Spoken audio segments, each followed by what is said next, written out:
There it is. I just put my brand spanking new hub bearing on. Got the ABS gear ring.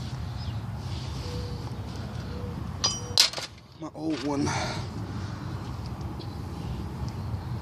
doesn't have one. So, but there it is.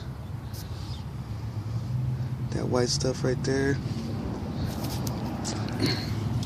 That's this anti-ease, anti-seize. To stop it from getting stuck on your shit next time you go take it off. But yeah, it's all brand spanking new up right there. Just put it on, 36mm, one-time use bolt. Put the cap back over. That's all, bro. This shit was super easy. But put my rotor back on, put my tire back on. Just repeat the process to the other side.